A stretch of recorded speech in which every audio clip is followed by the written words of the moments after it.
오늘 말씀에서 우리는 예수님 만나서 인생의 거룩한 변화를 한 여인을 만납니다. 예수님의 은혜가 너무 크고 고마워서 옥합에 담긴 향수를 예수님 머리에 모두 부어버렸다고는 성경은 말합니다. 6절에 보면 비싼 값이라고 했지만 요한복음 11장에 보면 300데나리온이라고 값을 정확하게 얘기합니다. 건강한 남자가 하루 일해서 버는 일당이 한 데나리온입니다. 그러니까 오늘날로 계산해 보면 최소한 3만 불, 4만 불, 5만 불 정도 되는 큰 비싼 향수입니다. 그 귀한 것을 가지고 와서 식사하신 예수님 머리에 부었다는 겁니다. 요한복음에서는 예수님 발에 붓고 머리로 발을 닦았다고 했습니다. 근데 예수님이 13절에 보니까 칭찬하시면서 이렇게 말씀하십니다. 온 천하에 어디서든지 이 복음이 전파되는 곳에서는 이 여자의 행한 일도 말하여 그를 기억하리라. 마태복음에서는 이름이 없는 여인으로 나오지만 요한복음 12장에 보면 이 여인은 베다니의 마리아입니다. 그러니까 마르다의 동생 마리아이고 죽었다 살아난 나사로의 누이입니다. 자기 동생 나사로를 살려주신 것에 대한 감사인지 자기가 거듭나게 하신 사랑 때문인지 잘 모르겠어요. 그러나 분명한 것은 하나는 분명한데 예수님 만나서 인생 거룩한 변화가 일어난 겁니다. 너무 감사해서 옥합에 향수를 부었습니다. 그 당시 중동 지방의 문화는 여자들이 시집갈 때 쓰려고 향수를 모아놓는다고 합니다. 조금씩 신부가 결혼하면서 가지고 가는 지참물입니다. 시집가서 살면서 자기를 지켜줄 전 재산일 수도 있습니다. 근데 마리아가 그것을 주님의 위에서 머리에 부었다는 것입니다.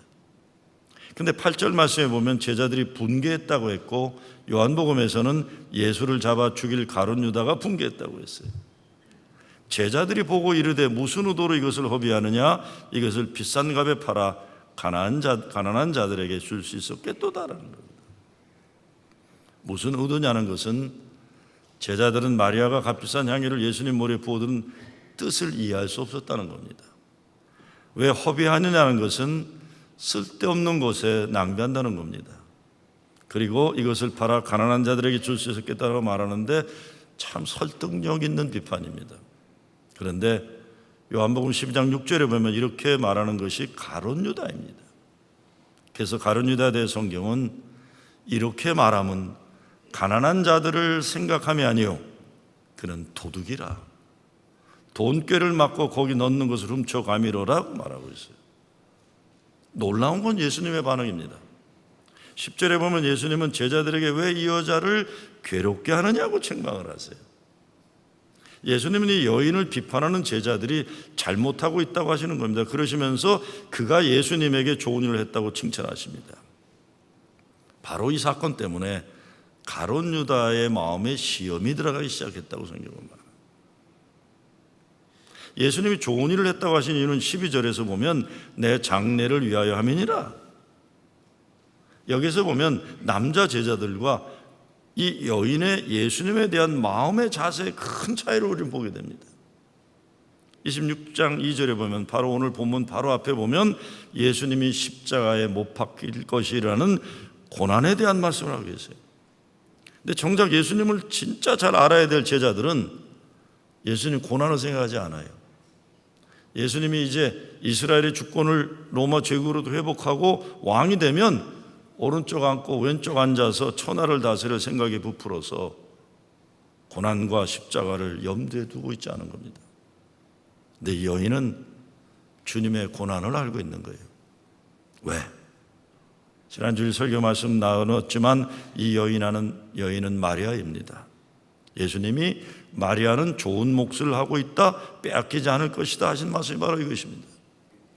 마리아는 예수님에게 집중하는 신앙생활을 살고 있었기 때문이에요. 자기가 원하는 어떤 이기적인 목적이나 자기 이런 게 아니라 예수님에게 집중한 거예요. 얼마 후면 주님께서 고난 당하실 줄 알고 자신이 가장 가진 귀한 값진 향유를 주님 머리에 부어드린 겁니다. 오늘 우리는 예수님을 사랑하는데 모든 것 들여서 사랑하고 또 사랑해도 아깝지 않은 믿음으로 사는 신앙 모범의 모델을 만납니다.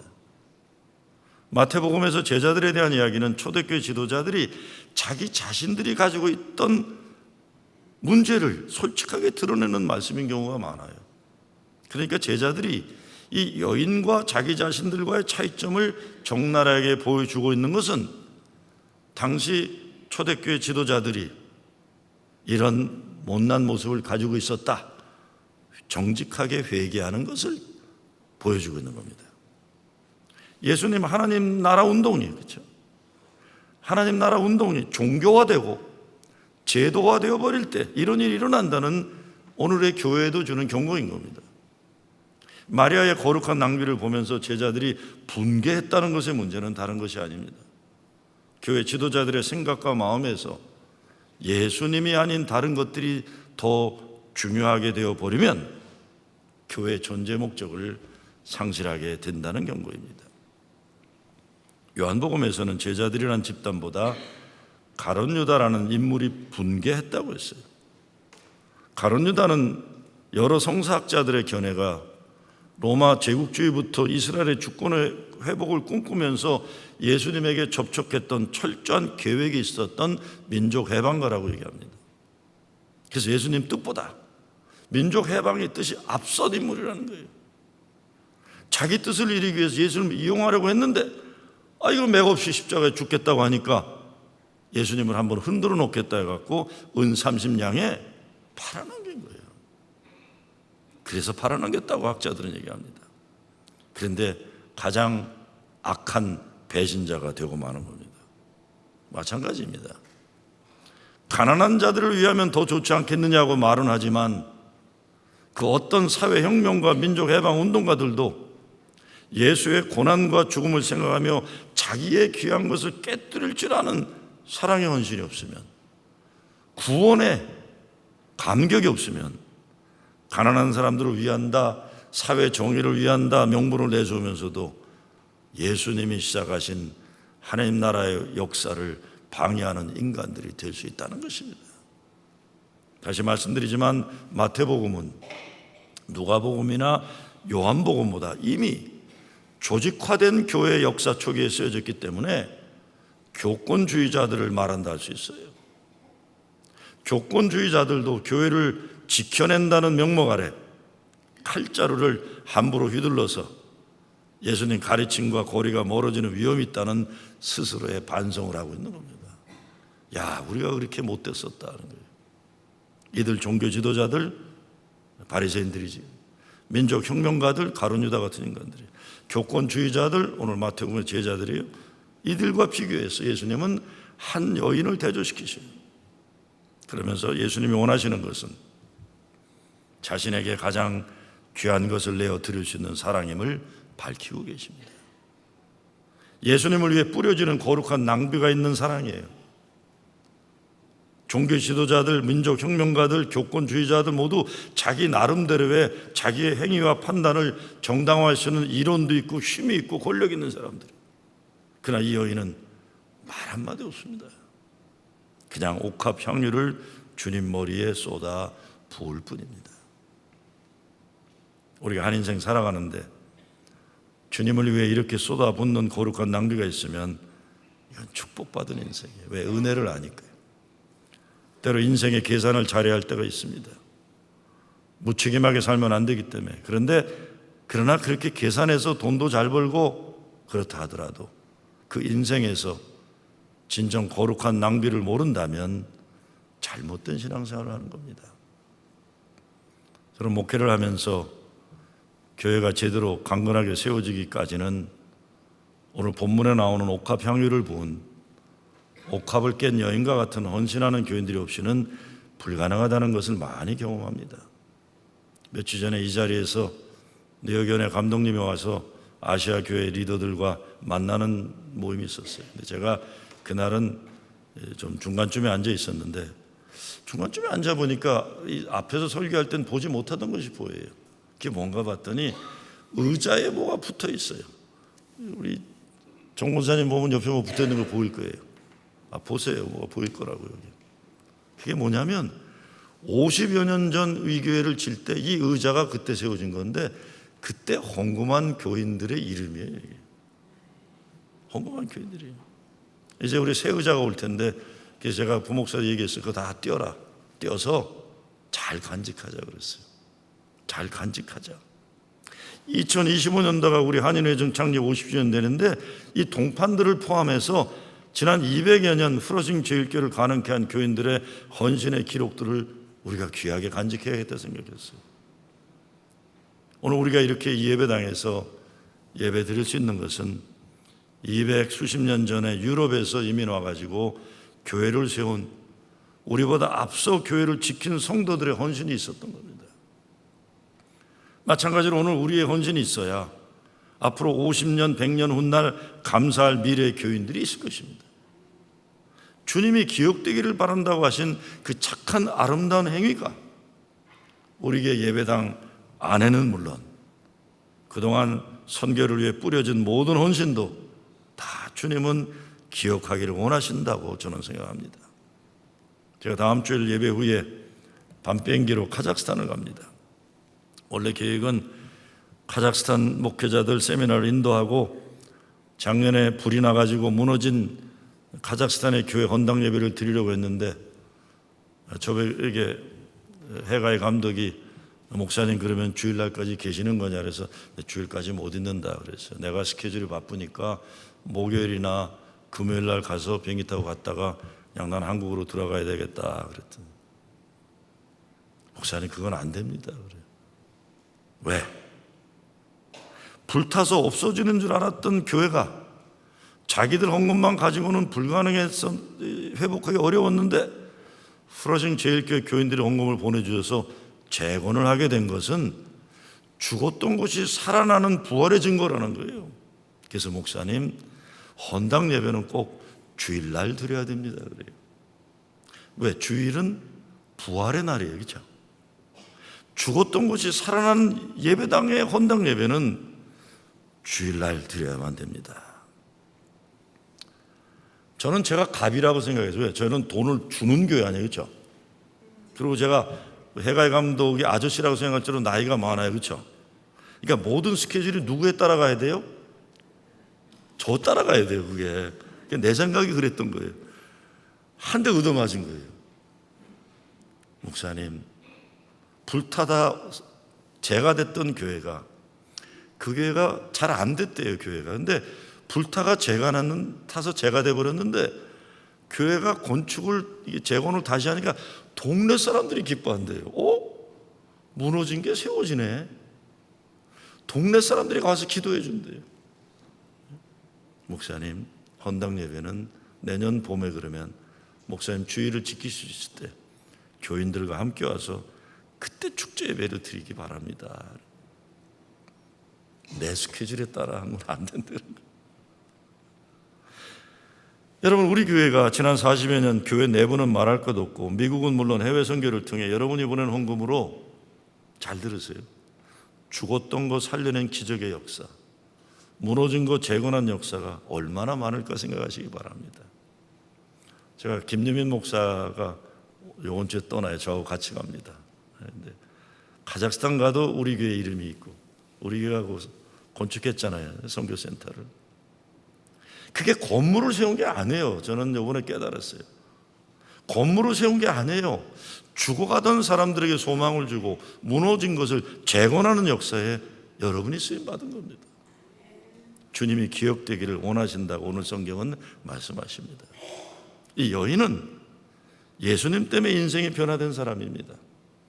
어떤 사람은 간음하다 걸려서 돌에 맞아 죽을 뻔하다 예수님 때문에 살아난 여인이라고도 합니다. 막달라 마리아를 창녀로 평가하는 전통에서 보면 창녀 막달라 마리아라고 말하는 사람들도 있습니다.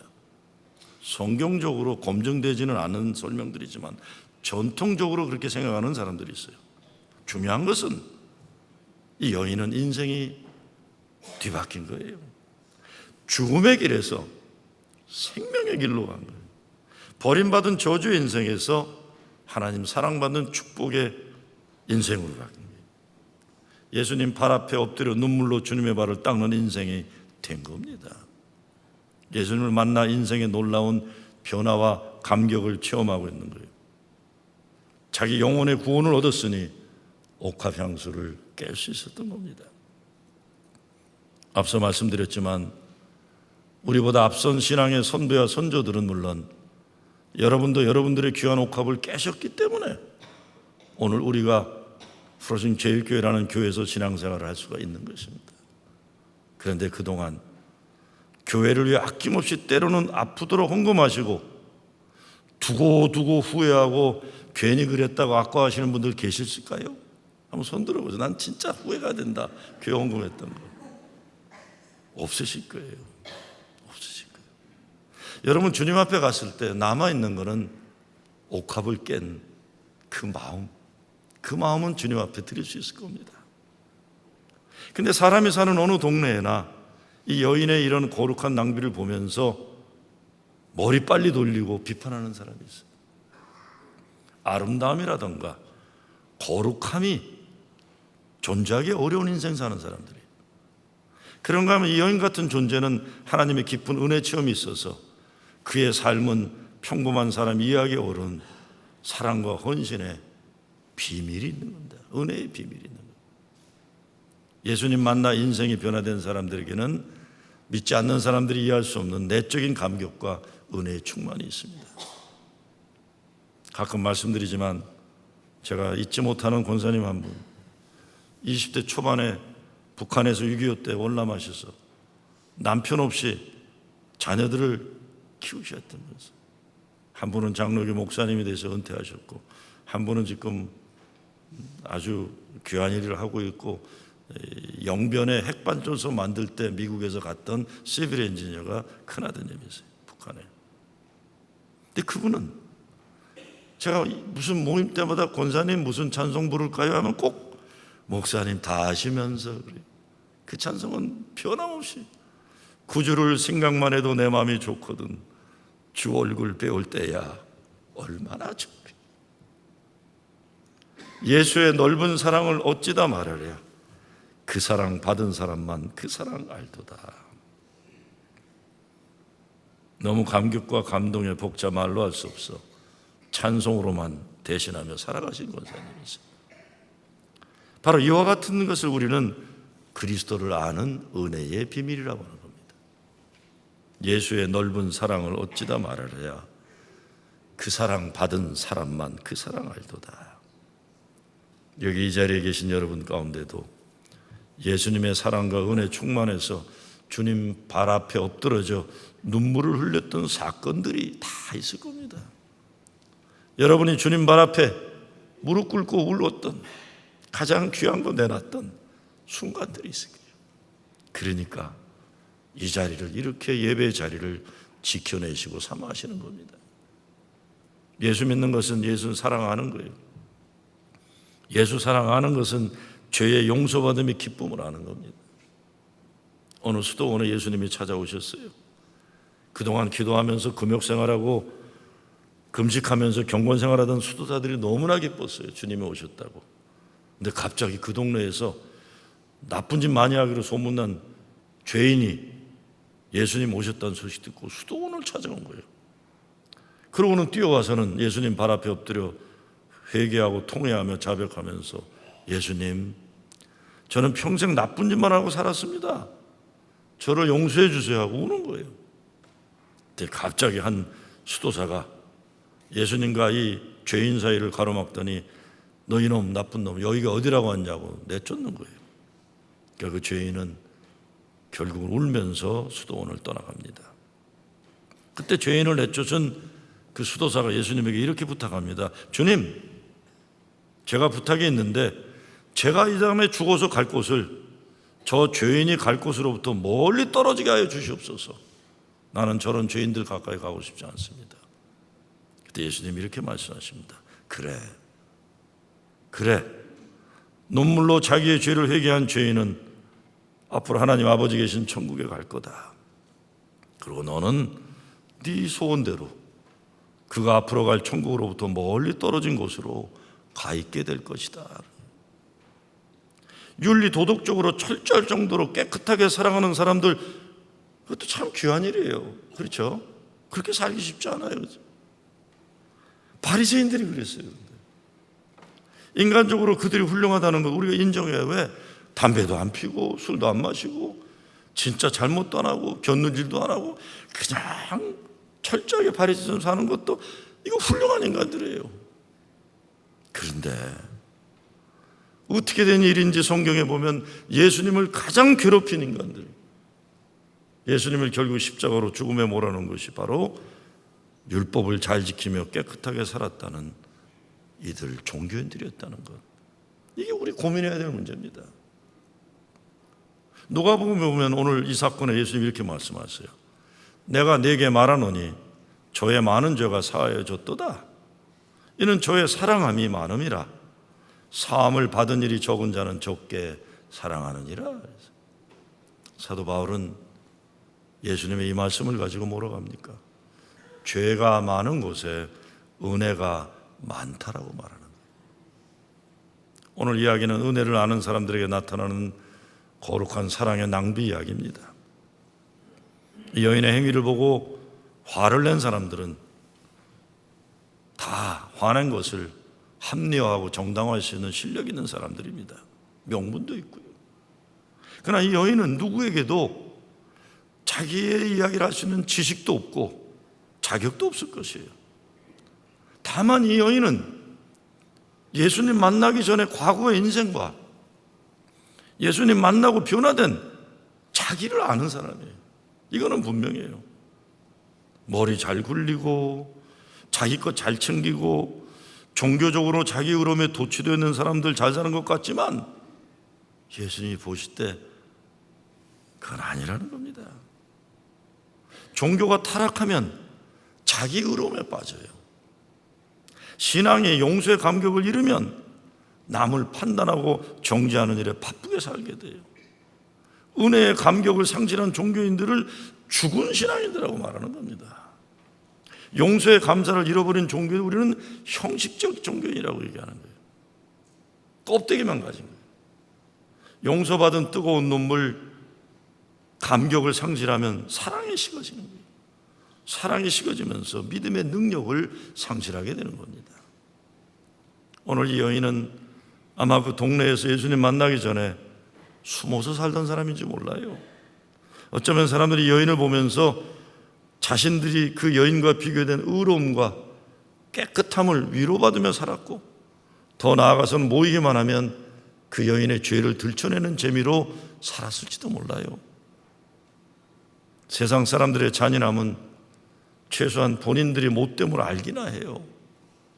그런데 종교인들의 신앙의 교만, 도덕적 우월성에서 나오는 잔인한 마음은 하나님 마음에서 다른 사람을 정죄하는 참 무서운 짓들 하는 거예요. 회개해야 됩니다. 주님께 드려지는 은혜의 삶을 살지 않고 불평과 불만에 가득하던 삶 돌이켜야 돼요. 옥합을 깨지는 못해도 못돼 먹은 견고한 교만의 진을 깨트리지 않으면 사탄마귀의 영향권에 들어가 잡혀 먹히게 되거나 아니면 사탄마귀의 하수인 역할을 하는 겁니다. 돌아서셔야 됩니다. 하나님 축복과 은혜는 주님을 위해 더 드리고 드려지는 삶을 살아갈 때 하나님이 더 많은 것으로 형통하게 하시고 하늘의 은혜를 부어주시는 겁니다. 주님이 아낌없이 우리에게 모든 것을 주고 또 주셨는데 축복받은 우리들이 내 거라고 꽉 쥐고 내 것인 줄 알고 착각하면 은혜의 물줄기도 마르고 하나님 축복의 형통함이 막히게 되는 거예요. 회개하고 돌아서야 됩니다. 예배 드리기를 소홀히 하고,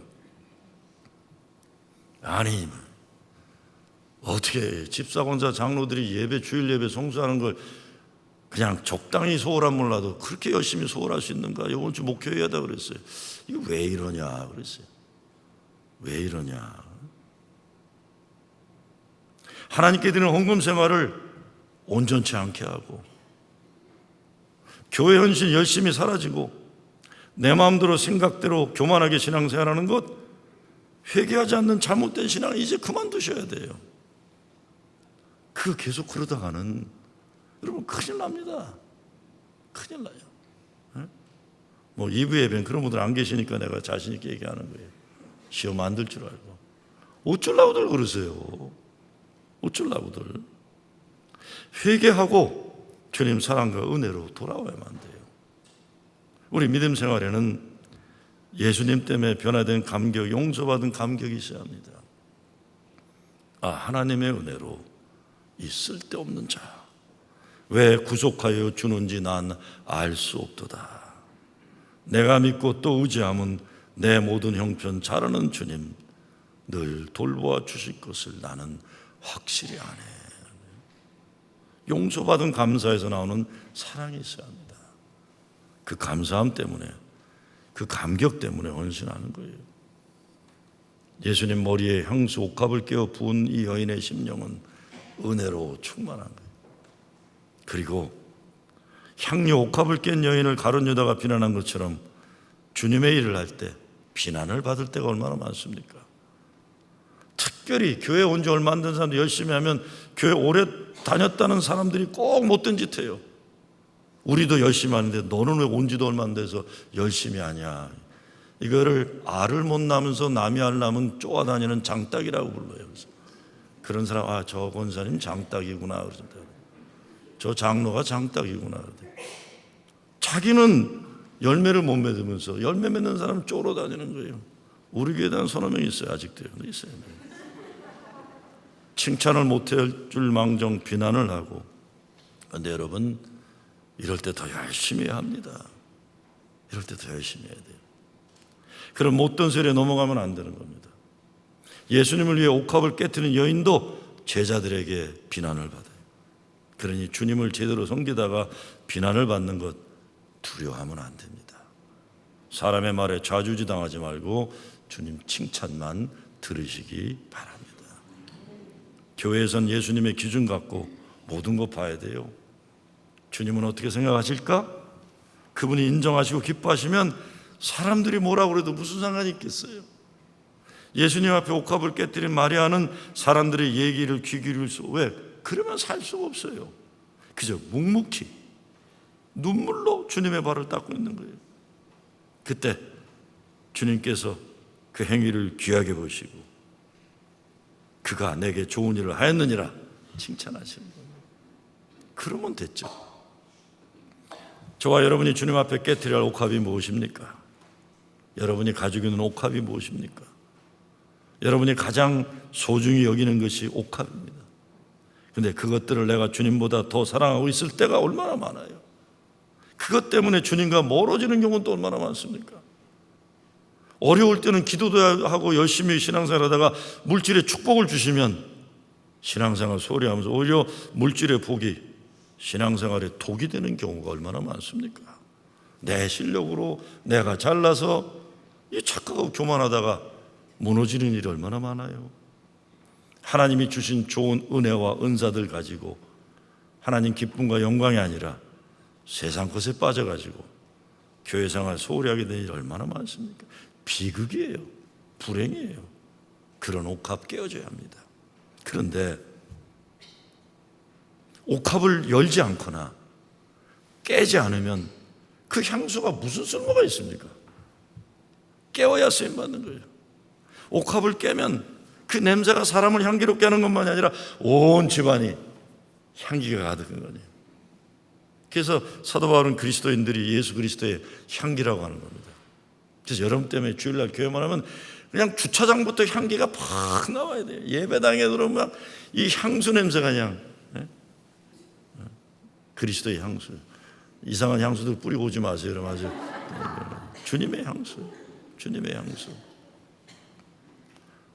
토조 목사가 내 자아를 버리는 책에서 이렇게 말합니다. 많은 그리스도인들이 십자가를 통해 구원받았다고 말하지만 정작 자신이 더 중요하고 자아가 살아있는 사람이라면 그는 예수를 진정으로 믿는 것이 아니다.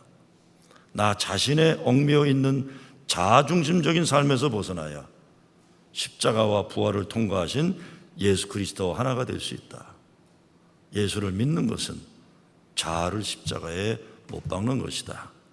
그렇게 자아가 깨어질 때 우리는 예수 그리스도 십자가 깃발 아래서 기쁨으로 살아갈 수 있는 권리와 능력을 얻게 된다. 그렇다. 우린 자꾸 작아져야 하고 주님은 커져야 한다. 예수 머리에 가장 귀한 향수를 부은 이 여인처럼 거룩하고 아름다운 낭비의 축복을 누리는 여러분 되시길 주의 이름으로 축원합니다.